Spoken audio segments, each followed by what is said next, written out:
Marc Bircham. I'm executive board member of lottery.com and head of sports acquisitions for sports.com.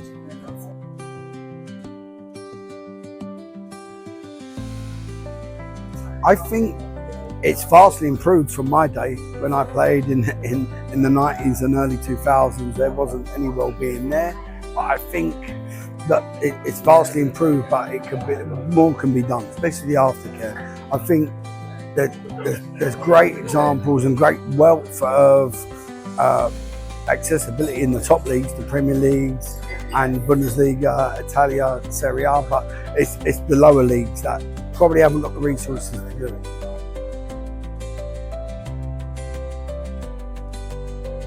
A lot more accessibility and open door policy than there used to be, but look, we can improve it. I think men's mental health, there's not so much of a stigma on it that there was before. I think it's encouraged for people to come out, especially in sports. As I said, it's the higher you go, the more accessible it is.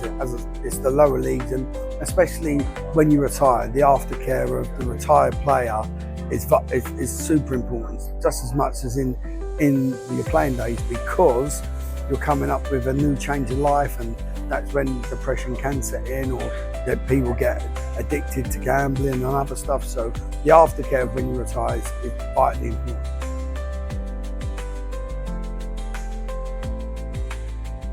Look, there's having resources and knowing how to use it as a player.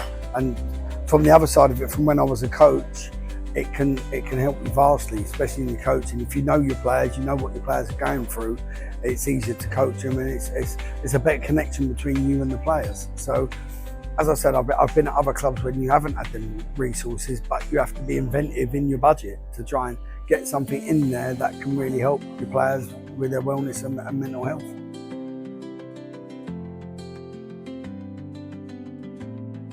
I can speak on both sides of it. As a player, it can really help because it can lessen the burden. If you're under whatever stress it is, it could be 1,000 things that are making players depressed or stressed. But as a coach, it can help you vastly tactically and on the field, because probably the biggest muscle in your body is your brain.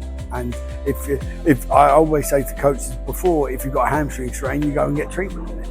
And it's the same as your mental health. If you've got a fully fit player, whether it's physically or mentally, he's gonna perform better. So as a coach, it's vitally important that you get your players at the best of their ability, and that has to be both mentally and physically.